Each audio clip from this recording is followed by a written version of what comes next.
Welcome to Barnaby's podcast, Eye of the Beholder. Barnaby's is one of the leading search engines for art, design, antiques and collectibles from over 3,000 auction houses worldwide. We aim to make the art and auction market more transparent and accessible to everyone, from beginners to collectors and professionals.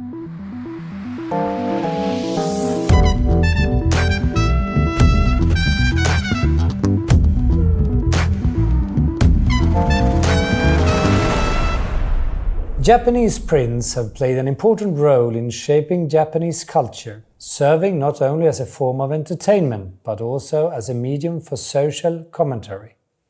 Today, we delve into the fascinating world of collecting Japanese prints with a distinguished expert in the field, Sebastian Izzard. Welcome to the podcast, Sebastian. Thank you. Nice to meet you. The same to you. Can you tell us about how your experience as a Japanese print expert and how your personal journey influenced your perspective on the unique art form? All right. Originally, I studied graphic design at Chelsea School of Art in London. And it was whilst I was studying that I discovered Japanese prints. So that was around 1971, 1972.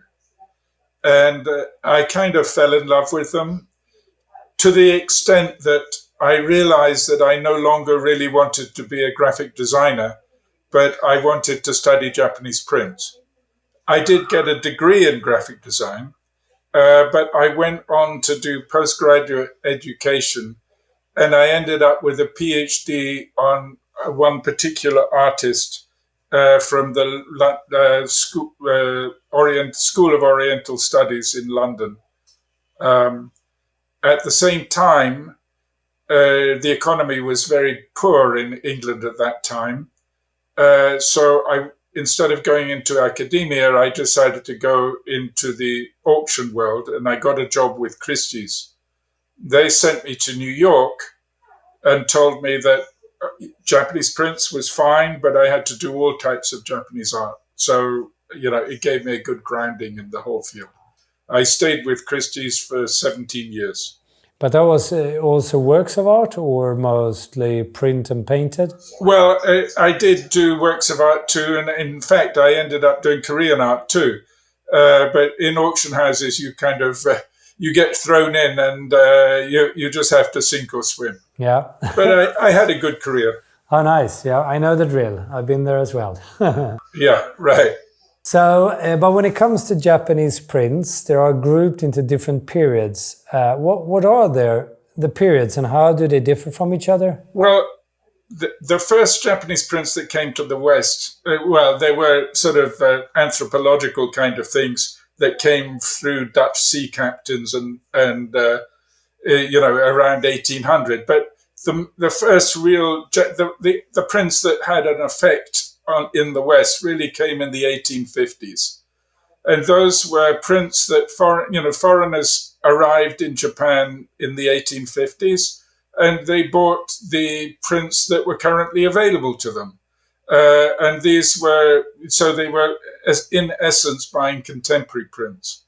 It wasn't until a generation later, and those contemporary prints are what influenced the first group of Impressionist and post-Impressionist artists. It wasn't until a generation later that 18th century prints began to be exported to the West, especially to Paris.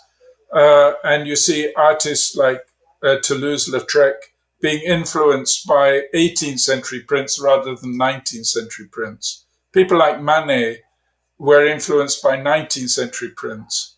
And so Japanese prints have basically been arriving in the West since around 1850. And tastes change, and there's a sort of,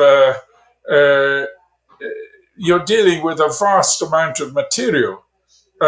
So it's not surprising tastes change. And tens of thousands of these prints were exported to the United States and to America and throughout Europe. But how were the ones used then? Were they hanging on the walls in anyone's home in Japan, or? I think when they originally arrived here, people put them on the wall, or they bought them in album form, in folding albums, and the prints that were put on the wall, sadly, have not really survived. I mean, you do see, occasionally you come across them, and they're kind of sad remnants of what they once were. But the prints that were purchased and acquired in album form have tended to survive much better because they're folded up, put in books. There were print collectors who kept them in folios and kept them in storerooms, and those prints, occasionally also come on the market still, and sometimes they're preserved as they were acquired 100 years ago, 120 years ago, and people are shocked when they see the color. Why do you think contemporary artists at that time, you were telling us about, like Van Gogh and Monet, there were plenty of artists that collected those prints, and why do you think it had such an impact on the artist by the time? I think it's they could understand them because those 19th century landscape prints have a lot of European influence in them, and but it's kind of hidden. But it made them visually easy to understand, and they did see that there was a completely different way of viewing landscapes. The idea of close-ups and distant views, and the differences in scale, and giving a visual appeal that you kind of could jump around the image and still understand it, was very influential to art. It was a new way of looking at things for Western artists. Just as when the Western prints arrived in Japan, it was a new way for Japanese artists to look at things. So there was a kind of they reflected each other, and I think that was what made them very appealing, and also the bold, flat colors, which also they're not kind of unrealistic kind of colors, which was very new and exciting for Western artists at the time. But if we go back to the different periods of the Japanese prints, first of all, what are available on the market today? Is that prints from all the different periods? Or? Well, now, there's essentially Japanese prints begin, to be very rough. Japanese prints, it's really part of images of the floating world. So it begins with paintings, moves into prints and illustrated books. So it's a larger world than just prints. So in the Japanese prints themselves as separate prints began around 1685, in the 1680s. That kind of material, the early material, is very difficult to find nowadays, as you might expect. It does occasionally come on the market. Most of it is pornographic, but you can't go out and collect early, late 17th century prints. You're going to have a very small collection. So I think the prints that are available today are 18th century prints, but they're also becoming rarer and rarer. And in fine condition, they're becoming extremely rare. And then you can collect 19th century prints, and they fit in. First, you have actor prints, and you have landscape prints or beauty prints. At the moment, landscape prints are very popular. They're kind of politically, they're kind of easy. They're easy on the eye, and you don't get the associations you get with beauty prints, which some people object to the objectifying of women, which you see in Japanese print. But to me, that's just it's naturally what they are. So I don't really mind about that. But and then the actor prints, that's just really they're people who are interested in the theatre and in strong, bold images. They like actor prints. And then in the 19th century, you also get warrior prints, which illustrates the famous heroes and battles of the early Japanese history.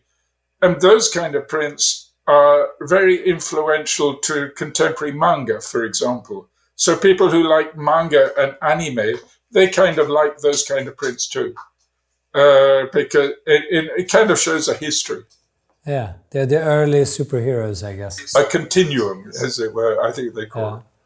But we talked now about Japanese prints, but what are actually Japanese prints? Well, it's the graphic culture of the largest city in the world over a 300-year period.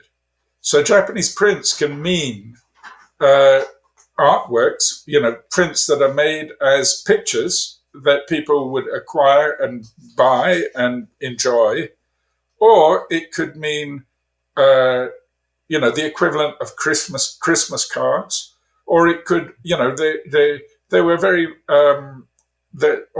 specially commissioned prints. That's another subgenre. It could mean souvenirs of the theatre. You go to the theatre, your star actor, your favorite actor is performing, so why not have an image of him? And you might take that, and from internal sources, i.e. other images, you see that these prints were sometimes pasted on the wall, or just exactly like people put posters on their wall of their bedroom or whatever. People would put their favorite actor, they would pin up their favorite actor. So there's a kind of pin-up element. There's also a fashion element, a way of disseminating what is the latest style, what is the latest fabric that is popular. And we're dealing with a very commercial world here. So there's all kinds of sponsorship that's going on for these prints. So the textile makers would probably pay off some artists to include the latest designs from their factory rather than somebody else's factory into the prints. You get products being marketed in the prints too. The woman is using a face powder by so and so. So it's a very commercial world. Talking about the technique, could that be woodcuts, or could that be... These are woodcut prints, but again, it's a very commercial world. So there is a professional block cutter, there's a professional printer, there's the professional artist, and there's the publisher. The publisher is at the center of everything. He's the one who organizes everything. Each of these three, the artist, the printer, and the block cutter, has assistants.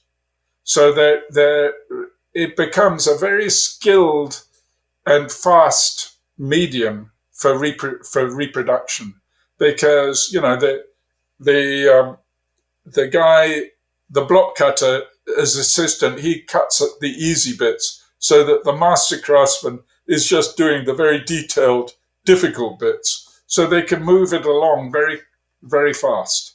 And it's done on a system of you have a line block with what's called the Kento marks, which give you the registration, and then they print that line block, and then they make a separate color block for each other color that's going to be used. Normally about 9 or 10 color plots. The Japanese work week at the time was a 10-day week. They got 9 days work and 1 day off. So I think that they produced it over a week they would produce the print over a week and then take a day off. And so that's how it kind of worked. Now we talked about the impact Japanese print had on the European art. But what about the impact it had in Japan? Well, it's popular art. So it's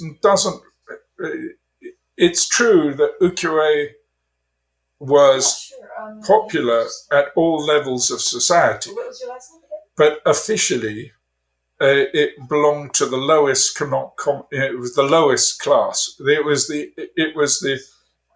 the pictorial culture of the lowest class. That doesn't mean that the sons of feudal lords might not go to the red light district too and have, but they would probably want paintings of these beautiful women who inhabited the quarter rather than prints. So it's and for a long time it was denied that the samurai classes had anything to do with ukiyo-e, but in fact they did. It's been uncovered that there were, and in fact there was some ukiyo-e artists were quite high-ranking samurai who gave up their positions to pursue their art, as it were. So it was very popular. But there are still official painting schools in Japan that were more associated with they were a bit higher tone than ukiyo-e. Ukiyo-e is the art of the common man. But I think most people, at least in the art and auction world, knows Hokusai's most famous work, The Great Wave of Kanagawa. But that has been sold for about, I think it's almost $3 million. But why is that particular print so expensive? Hokusai is Japan's equivalent of Rembrandt, or he's become an international artist. And the Great Wave has been made into a kind of modern icon. I say to people that the Great Wave is no longer a Japanese print. It's become an international icon. And it's one of the 10 most recognized graphic images in the world. Everybody knows it. So Hokusai is the only artist in Japan who's achieved that kind of status, that everybody knows who he is. And if you say to anybody Hokusai, they will respond Great Wave. It's very, very famous.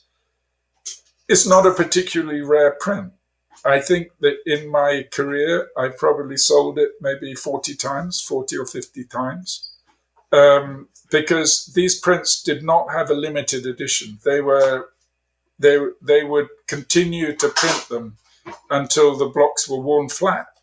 And I'm sure that some Great Waves that are out there floating about were never printed in Hokusai's lifetime.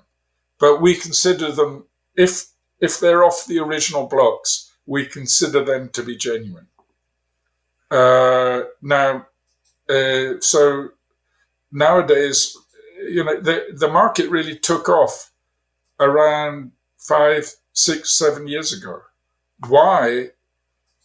I've no real idea. I mean, there are constant exhibitions of Hokusai in France, in Great Britain, in the United States, and constantly in Japan. And the Great Wave is always featured. And so people, won't pursue that particular print. It used to be, in the 80s, in Japan, the red Fuji, which is the other great image from the set, is actually more popular, I believe, than the Great Wave. So in the 80s, I used to say to people, well, it depends on the economies. If Japan is doing well, then the red Fuji is more expensive. And if Japan's economy is not doing well, the Great Wave becomes more expensive because foreigners are interested in it. But people love the image. I mean, it's all about man against nature and the man's struggle with nature. and there's the common man, and he's battling against all odds, and it's an image that people like, and they kind of respond to. So, and it's been extremely influential.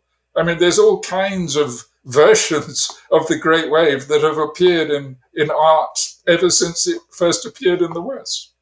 But actually, you were giving name to one of the other prints of the series. It is a series of 36 different prints. It's 36 prints, but there's an extra 10. So it's actually 46 prints. But Japanese prints, they say 30 of this, 36 of this. Sometimes it's a bit meaningless. The 100 Views of Edo, it actually has 117. Or they play fast and loose with numbers. But in the Fuji prints, there's 46 of them, not 36. But what about the others? Are there any others that are sought after on the market, except the Fuji and this one? Absolutely. I mean, Hokusai prints. The Great Wave is the most expensive Hokusai print. But there's certain rare Hokusai prints from earlier on that, if you could find them, would be very, very expensive. There's a print of two women's heads with a telescope, which is also worth over $1 million. But the chances of coming across one are very, very slim. The interesting thing about the Great Wave price is that there's so many of them around, but they all make, they don't all make $1 million plus, but depending on their condition, they make between 300,000, 400,000, 500,000. At the same time, there's lots. If we move from Hokusai, there's Hiroshige can be very expensive. The people, the sudden shower at Ohashi, which was copied by Van Gogh, is a very popular print and can make a large sum of the money. Recently, in the Freddie Mercury sale in Sotheby's, one brought $350,000, which the Japanese print market was quite shocked by. But I'm sure that other people were shocked by other prices in that sale. Oh yeah, that sale was quite shocking. The whole sale, right? So there's Hiroshige. There's the 18th century artists Utamaro and Sharaku. There's Suzuki Harunobu, who can be expensive. There's a number of artists, but in those cases, on 18th century prints, condition is quite important. And on most 19th century prints, condition is important too. And then there's also 20th century prints. There's a period when Japanese publishers tried to revive the traditions of Japanese prints, especially in the Taisho era, sort of 1915, 1920. They tried to revive the Japanese prints, and what they did was they made art objects, but they can be very expensive now too. When you talk about the condition, what would you say matter the most to the condition? Well, there's several condition problems that can occur.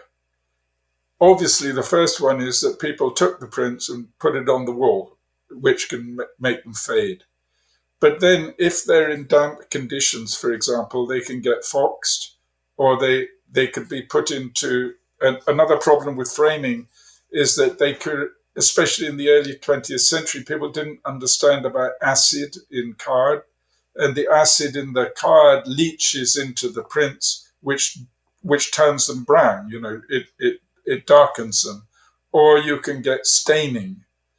A problem with, I told you earlier about putting prints into albums, is that sometimes they would fold the print and put it into an album that way. So and so you get a centerfold. People don't, you don't really, if you're going to spend a lot of money on a print, you don't really want to have a fold mark right down the middle.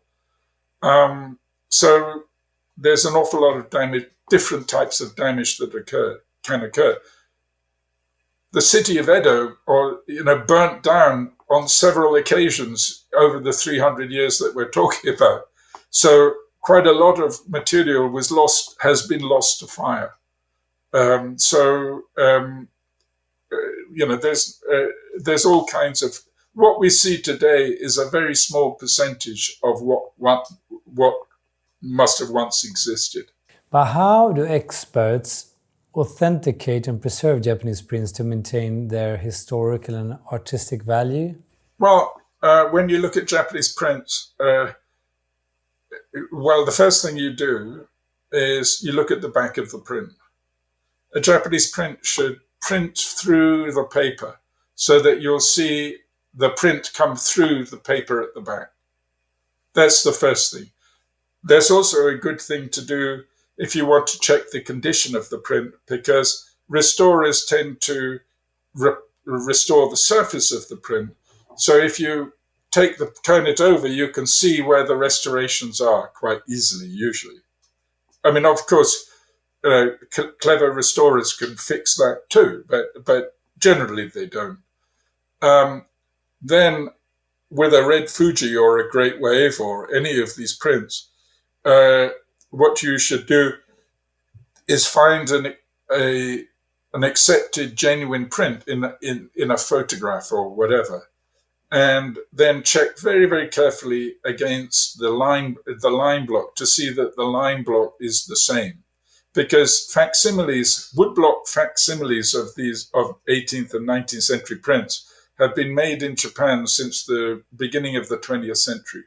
So those are the kind of prints which are euphemistically described as Showa editions or, Taisho editions. That usually means that they're a facsimile reproduction. And those have very little commercial value. And it's something that you just get used to. Nowadays, even I've been looking at Japanese prints for 50 years. I still get tricked occasionally, but I always feel that every mistake is a lesson learned. You just have to be careful. Although, over the years I've developed, you edit just because I've been around for a long time. Yeah, as long as it doesn't cost you too much, it's good. Yeah, right. But many probably... I made a mistake with a sharaku when I was a student, and it took me about 9 months to dig myself out of it. I've never made a mistake with a sharaku again. I can imagine. But many probably think of rather advanced erotic scenes when it comes to Japanese prints. When did they become popular, and how did they become so popular? Well, erotica has been part of Japanese print since the very beginning. It's estimated that maybe 30 to 40% of a professional ukiyo-e artist's work was erotic. And many of the advances in the technology of prints occurred because of erotica. So, it's there. I was reading that book, The Hair with the Amber Eyes, and where I discovered that if you wanted to seduce somebody, you took them to a Japanese art gallery in the late 19th century, so that you would go up and see these images. But that's just the way they are. I mean, there's a lot of that material is around. Although it is for sale, but it's not very. It's not a huge market, frankly. So what is the most valuable on the market now, or most sought after? The valuable prints on the market now are landscape prints are very strong, and again, it's like there's traditionally 6 great artists in ukiyo-e artists. It's Haranobu, Kiyonaga, Utamaru, Sharaku, Hokusai, and Hiroshige. So those artists are still the most valuable. but there's all kinds of other artists that have, that are also valuable, and people discover and rediscover and think. My thesis was on Kunisada, and I've been studying him for the last 40 years or 45 years. I still find pleasure in his work. He's not the most valuable artist because he's the one that is the most prolific. But I still like there are interesting prints which I still like. A lot of it's commercial rubbish, but there's still good things. What advice would you give to someone that is interested in starting to collect Japanese prints? Well, obviously you got to go with what you like. There's no point in collecting something that you don't like. So once you got over that hurdle, just try and buy quality. Try to buy it from a reputable source. Try to discover them from a reputable source. Talk to people. Read books. Look at books, and you'll discover it. Over the years, my tastes have become much more refined than they were when I was a student. I would never buy the first print that I bought 50 years ago now. But that's just an ongoing process. I mean, I don't know how many thousands of prints have come through my hands over the years, but there is a filtering process somewhere. And, I like ukiyo-e painting. I find ukiyo-e painting more interesting than prints now, because you're not just seeing the same image. There's sort of, and illustrated books is another area that I like. Japanese illustrated books are wonderful, and they're by the same artists. So I think it's a huge, as I said earlier, it's a huge field. So once you get into it, you have to get over certain things like the squinting eyes, the black teeth, all of those kind of things. But after a while, you don't see any of that. You don't find that odd at all. And then go for, my advice would be, if you're thinking about investment, go for condition. Make sure that the condition is good, and look after the prints that you buy. Don't necessarily put them on the wall. You can put them on the wall, but if you're going to do that, make sure it's behind UV protected glass and not in a bright sunlit room. If you want to put them on the wall, put them in somewhere dark, because the reds in particular fade. And once the reds have gone, you've kind of lost it, and you've lost the value of them too. Thank you so much for sharing those advices and so much knowledge, Sebastian. Has been a great pleasure to have you on the podcast. Good. Well, it was nice to meet you too. Okay, thank you. To keep up with the latest trends and receive weekly updates on the art and auction world, subscribe to our newsletter on barnabys.com or read Barnabys magazine online.